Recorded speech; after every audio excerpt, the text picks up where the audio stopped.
Welcome to The Last Breakfast. Please enjoy the video.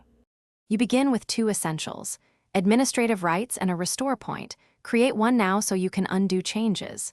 Once done, disconnect from the network if you want to avoid updates re-enabling Defender. Next, open Start and type gpedit. MSC for Pro editions, otherwise open Settings and search Windows Security. Make sure to keep the settings window visible. This is where you will toggle protections. These steps set the stage so you can safely alter Defender without losing system recovery options.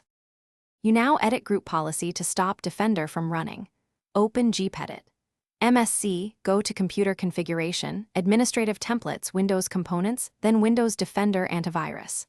Double-click Turn off Windows Defender Antivirus and set it to Enabled. This prevents the service from auto-starting.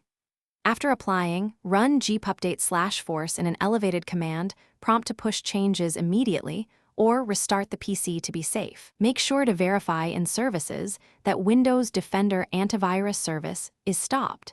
This confirms the policy took effect. To finish, handle home users with the registry tweak. Open Regedit and create or set Disable Anti-Spyware to 1 under HKLM/software/policies/Microsoft/Windows Defender, then reboot.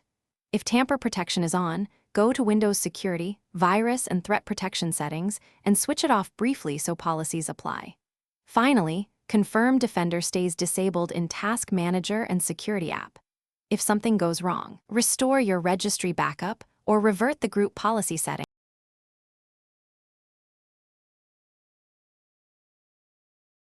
Thanks for watching. If this was helpful, leave a like and consider subscribing. See you next time.